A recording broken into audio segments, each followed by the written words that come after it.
Good evening, everyone. I finally got the plumbing set up for the more permanent tank location, but still temporary pipes and stuff like that. So I will show you now.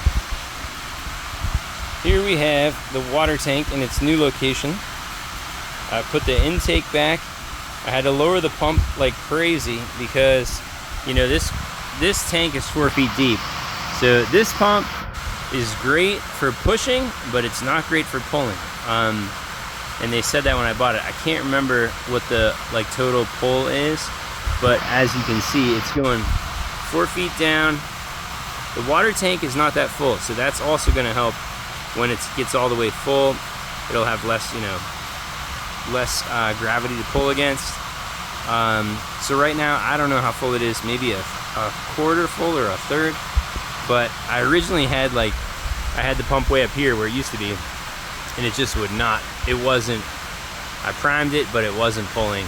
So after it failed a number of times, I brought it all the way down to the floor, just hoping that that would give it the oomph it needed, and it did. So thank goodness, for the first time in days, the grow bed is filling back up. My plants have suffered quite a bit. I was still just hand watering them, but I went out of town yesterday and today, so nobody watered them, I think, in 2 days. Luckily, it's been fairly cloudy here in Virginia, but I mean, it was in the 80s today. But whatever. I mean, these guys, I don't want to let them die. But as you can see, I need to replant. I just took one of the bok choy, the worst shaped bok choy I just pulled out of here. He wasn't doing so good. But anyway, I've got a couple little things coming up. I think that's collard greens, I hope, because they're a warm weather crop and they can handle the heat a little bit better than the bok choy. The Swiss chard seems to be hanging in there. It's a little sparse, but if you remember, I harvested a bunch of the leaves. So that'll perk right back up as soon as the water reaches their roots. Those plants are actually doing pretty good. But anyway, that's the scoop. This return takes excess water back to the tank. And then this baby is the drain for the grow bed when it siphons.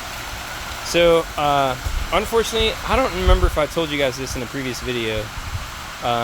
When I put this tank in, I didn't wrap it, which I told you guys, because if I wrapped it, I would have had to expand the hole that much more. This thing snugly fits in the hole, and it was a heck of a lot of digging to get it there, of course. That's not even all the dirt if you're watching this video for the first time. So anywho, I started knifing. I used that bar, and I was knifing the dirt down alongside. Nothing crazy. I wasn't packing it in. Just wanted to get the air gaps out so little toads and stuff didn't fall in there and perish. But as I knifed along this side in particular, I kept putting more and more dirt in there, and I was like, why the heck is so much dirt going in? Because that gap was only an inch at best. And then I realized, I was like, I opened the lid and looked in there, and this side is bowed in because I was pushing dirt up against the side through the cage. And same thing on the other side, which was a little bit easier to do because that had a fatter gap, so I didn't realize how much dirt was going in because it was wider. But what I'm going to do, I'm going to take the post hole digger and just basically poke a relief hole, whoop, right there, and then I'll pull all that out, and I can, now that water's in the tank, as I pull the dirt out, the tank will spring back up against the tank. I'll do that on that side too. So I'm not looking forward to it. It's going to be a pain in the neck to use the post hole digger, but the dirt's not that hard to dig through, and it'll at least give me all my volume in the tank back and make me feel better. So things are going okay. I got the pump going, in the pool, so that's looking a little bit cleaner. I still am troubleshooting. The pump is still pulling up old dead moss from the bottom of the pool, which is driving me crazy. But one day it will all be gone, and also perhaps one day I'll install a filter basket to make it a little bit easier to get that junk out of there. All right, so here's my mess. Someday this will all get kind of untemporaryized. I drained all the wastewater into the grow bed tank, so I'm actually going to refill that now.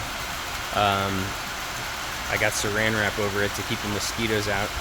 But yes, this will all get cleaned up fairly soon.